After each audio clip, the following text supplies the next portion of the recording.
Hey, Henry, how come you're home early? I thought you'd be back on Sunday.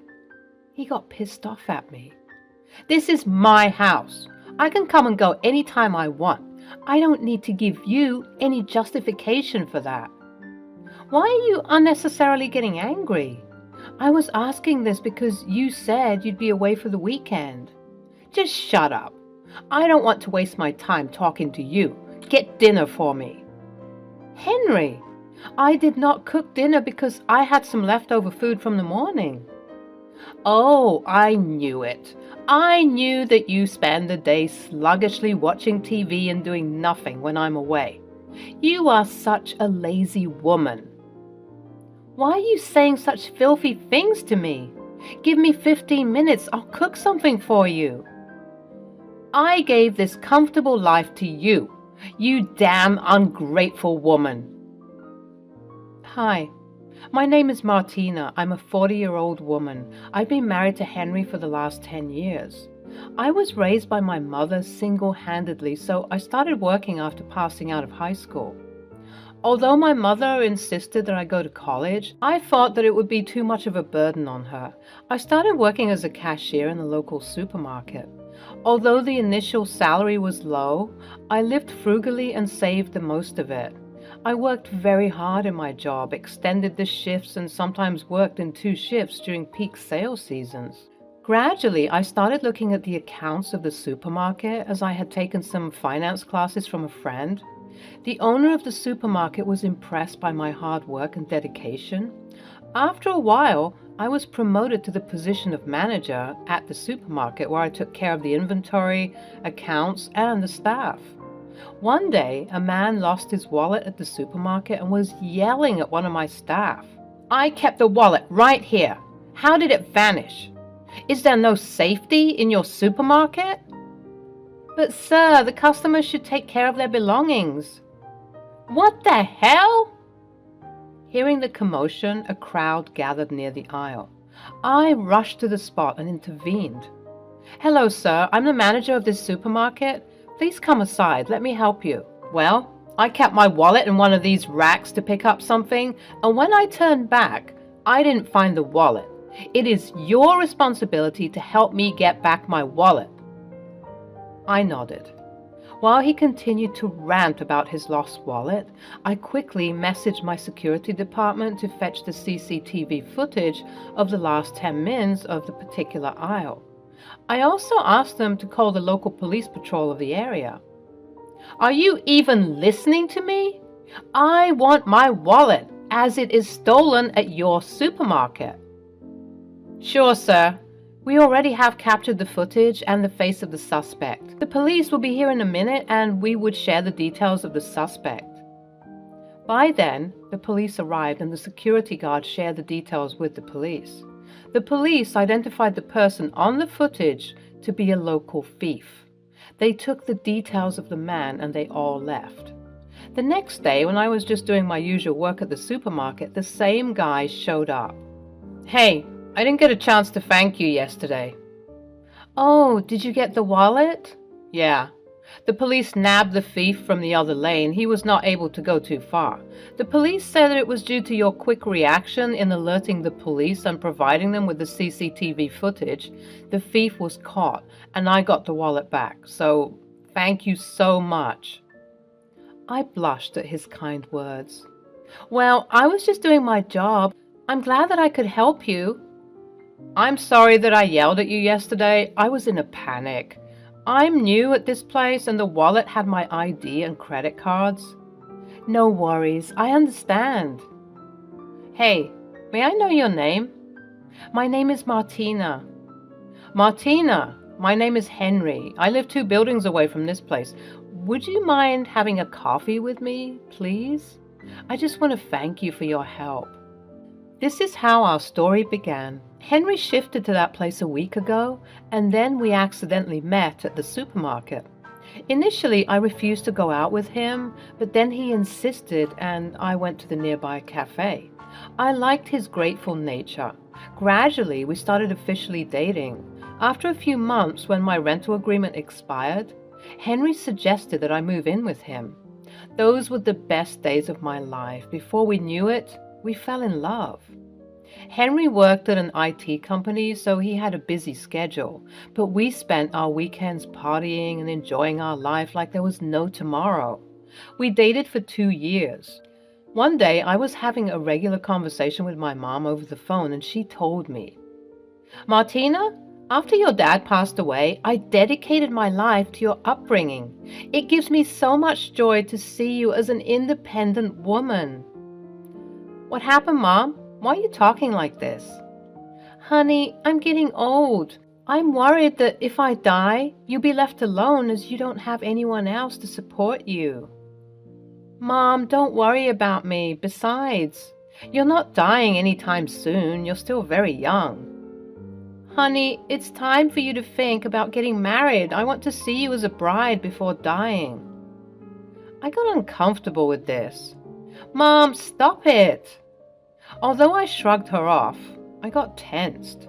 When Henry saw me tensed, he asked, "Hey, what's up? Why do you look dull?" "Nothing serious." "Hey, come on, tell me." I told him about the conversation I had with Mom. After listening to this, he said, "I was also thinking about the same. Let's get married." "What? Are you sure about this?" "Yes, absolutely." I jumped on my bed with happiness and excitement. Next, we met each other's parents and told them about our wedding plans.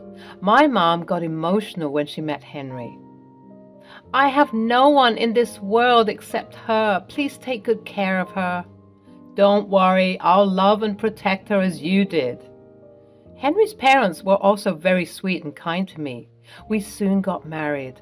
Henry was not very keen on having a baby. He said, "I want to enjoy a carefree life with you.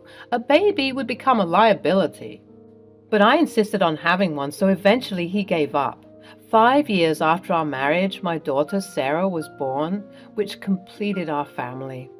I was having a difficult time managing the baby and my work, so Henry suggested that I take a break from my work and focus on Sarah. Henry assured me that he earned well enough for the family to lead a decent life. I left my job to take care of Sarah and the house full time. Henry was terrible at household work. His house was a mess before I moved in. He always blamed his busy schedule for the mess, saying, "I'm so busy with my work that I don't get time to clean the house." So I was the one who did the household chores, but Henry helped me whenever he was free. When I was pregnant, Henry went out of his way to take care of me. Besides, he was always grateful to me to take care of the house so well. So I had no complaints. After I left the job, Henry gradually stopped doing anything at home. Even when I asked him to get some groceries while returning from the office, he refused. "Honey, I'm tired. Why don't you get it by yourself?" I did not complain to him because he was always polite, but eventually his tone got rough. Now, when I asked him for any help, he would rebuke me. "You're becoming lazy, sitting at home." I wonder what brought this change in his attitude. Initially, I thought that he was upset because I could not give enough time to him. I was busy taking care of my daughter. Before Sarah was born, Henry and I spent our weekends partying, trekking, and traveling to new places. We had an adventurous life. Now with the baby, I could not lead that life with Henry. I can't leave her at my friend's place so often. Whenever I turned down any party plan of Henry's, he would get upset and complained. That's why I didn't want to have a baby. Don't act stupid. She's our daughter.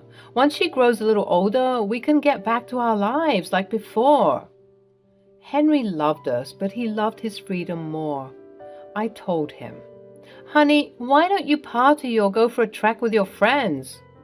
I'll take care of Sarah." Initially, he was reluctant to do so without me, but later he started going out without me, and that's when everything changed. As he started going out alone, his attitude gradually changed towards me. He often came home late from work and was out on weekends partying with his colleagues and friends. I tried my best to keep him happy. I watched recipes for exotic meals on YouTube, took notes and spent hours cooking them for Henry. Although he enjoyed eating those meals, he never showed any sign of appreciation. On some days when the meal didn't turn out as expected, he would just rattle the cutlery with anger and leave the dinner midway. He started complaining about anything and everything at home. Suddenly, he started hating the meals I cooked. He pointed out faults in my cleaning, laundry, cooking, and everything else. I kept wondering to myself if this was all my mistake because I was faltering at the household chores. I told myself that Henry worked hard to give us a comfortable life, so this is the least I could do for him. But no matter what I did for him, he was never happy. He had nothing but complaints for me. His words were mostly these: "This house is a mess. Why are my clothes not ironed properly? This food tastes horrible. The dishes are so dirty. You look clumsy these days." I thought of divorcing Henry, but after staying with him for so many years, I was scared of living alone. I was scared that I'll not be able to take care of Sarah all by myself. My mom passed away 2 years ago, hence I had no one to go to. I could not share my problems with anyone. I felt lonely. Years passed, but Henry showed no sign of remorse. His attitude became worse with every passing day. Gradually, I lost all my love and respect for him. I wanted to move out, but I didn't want my daughter to grow up in poverty. I wasn't sure if I would be able to give her a decent life. I desperately wanted Sarah to grow up so that I could get out of this situation. Until then, I had no option but to put up with Henry's nonsense. But one day, Henry crossed all his limits. He was away on a weekend trip with his friends, so I didn't prepare dinner that day. I had leftover food from lunch which I thought to have for dinner. But he showed up, out of nowhere. "Hey, Henry, how come you're home early? I thought you would be back on Sunday." He got pissed off at me. "This is my house. I can come and go anytime I want. I don't need to give you any justification for that." This was the tone in which he talked to me these days. "Why are you unnecessarily getting angry? I was asking this because you said you'd be away for the weekend." "Just shut up. I don't want to waste my time talking to you. Get dinner for me." "Henry, I did not cook dinner because I had some leftover food from the morning." "Oh, I knew it. I knew that you spend the day sluggishly watching TV and doing nothing when I'm away. You are such a lazy woman." "Why are you saying such filthy things to me? Give me 15 minutes, I'll cook something for you." "Don't you dare talk back to me, you clumsy woman." "Henry, what's wrong with you?" "There's nothing wrong with me. Just look at my house. You have made this a filthy place. It stinks everywhere." "The house is cluttered with Sarah's toys. Isn't it natural to have toys littered around in a house when you have kids?" He went towards the kitchen and took a plate from the sink and said, "Sarah doesn't play with these plates, right? Then why is this plate lying dirty in the sink? Why didn't you clean it?" I was perplexed by this. There was just one plate in the sink, and I thought of washing it after dinner. I never realized that Henry would make such a fuss out of this. "Henry, it is just one plate. Why are you making such a big deal out of this?" Hearing this, he rushed to the refrigerator, opened it wide, and yelled, "It is not just one plate. My fridge stinks." He then took the stuff out from the fridge one by one and threw them on the floor, saying, "I'll throw all this trash away. You have made my fridge a trash bin." I just stood there baffled. I didn't know how to react to Henry's sudden madness. He then took the leftover food and threw it into the sink. I could not control my anger. "Henry, please stop this ruckus. Your house was filthy when I moved in. It was filled with empty cans, bottles, and wrappers. I cleaned it and made this place a home. I did your laundry, cooked meals for you, and did the dishes, even before we were married. I manage my work along with all these household chores." He interrupted. "I gave this comfortable life to you, you ungrateful woman. You were living in that tiny, shabby apartment. I took pity on you and gave you shelter in my luxurious apartment. I work with the smartest woman in IT, yet I married a low-qualified cashier like you. I took you to places where you could have never imagined with your meager income." He went on. "So stop complaining to me. You should be grateful to me for all these favors and serve me as an obedient homemaker." I felt humiliated. Tears welled up in my eyes and I broke down. I could only manage to say, "Henry, I thought you did all this because you were in love. I didn't realize that you were doing me any favors." "Don't start your crap. A woman like you uses emotions to trap people. That's what you did to me. You trapped me." Saying this, he stormed out of the house and was away all night. I spent the night crying in despair, thinking about the happy days I spent with Henry. I missed my mom terribly. The next day, Henry came home, and as soon as I opened the door, he shoved the divorce papers in my face and yelled, "Just sign these papers and leave my house." I was emotionally drained and had no energy left to indulge in any further conversation with Henry. I took the papers and said, "Okay, I'll sign." He was not expecting that I would agree to a divorce without hesitance. My calmness annoyed him, and he shouted, "Good that you agreed to the divorce, else I would have made your life miserable. Now I'll be living my life freely and peacefully. I was trapped under this whole crap of marriage." I packed my bags, and while leaving the house, I handed over an envelope to Henry. I kept it on the table in front of him and said, "I'll send the signed divorce papers after including my terms." "What? What do you mean by your terms? You are not getting anything from me. You have been a parasite and sucked on my money for so many years. You won't get a penny from me." "Speak to my lawyer in court." "What the hell? What's there in this envelope?" He opened the envelope and was shocked to see what was inside it. The envelope had a copy of all the pieces of evidence I received from the investigating agency. Yes, I hired an agency to find out the truth behind Henry's changing attitude. The agency sent me the details of Henry's infidelity. I got the evidence that morning before Henry came home. I was shattered by the photo evidence which showed that Henry cheated on me and spent his weekends with different women. Despite Henry's rude behavior, I was okay to give him another chance, but I could not bear his unfaithfulness. Hence, I accepted the divorce at once. Henry carefully checked all the evidence and said nonchalantly, "But I was not serious with any of them. I just had fun with them." I was baffled by his words. I could not control my anger. "You cheated on me. I was considerate to let you go for late-night parties and vacations without me. Instead of being grateful to me, you cheated on me. It was all your fault. You became a potato bag after the baby. You refused to party with me outside. You didn't come for the treks. I sacrificed those late-night parties and treks for our daughter. I wish you realized your duties as a father, too." Saying this, I took Sarah into my arms and left the house. I checked into a hotel for a few days and called up my ex-boss, the owner of the supermarket where I worked earlier. I told him about my situation and he was shocked to know this. He gave me a job in inventory management in the same supermarket. As I knew everyone there, it was not difficult for me to resume my work.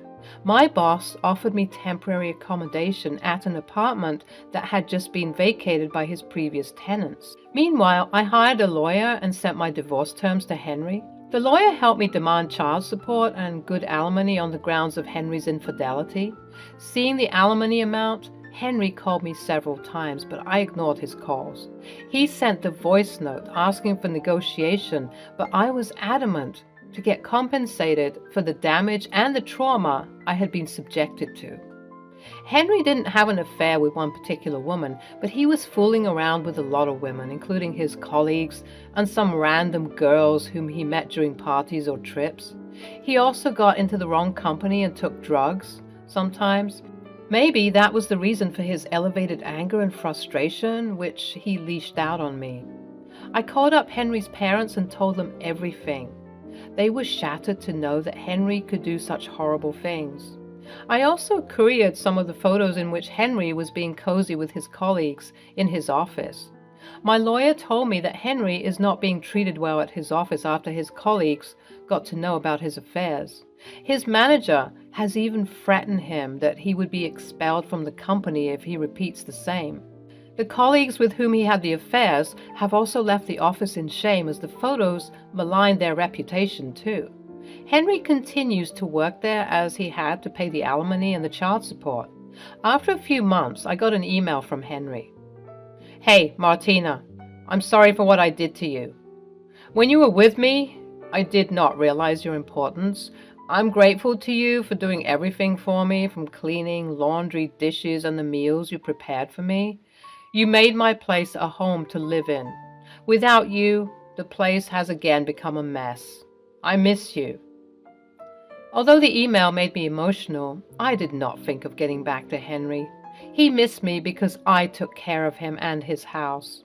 He treated me like a doormat when I was with him. My self-confidence was crushed by his ego and attitude. I don't want to go back to that life where my daughter sees me treated like a doormat. I want to raise her in an environment where she understands the value of self-worth. I have got an apartment from my savings and from the alimony. I'm able to lead a decent life and provide a good education to my daughter with my income and child support. I wish to see my daughter grow up to be a confident and independent woman.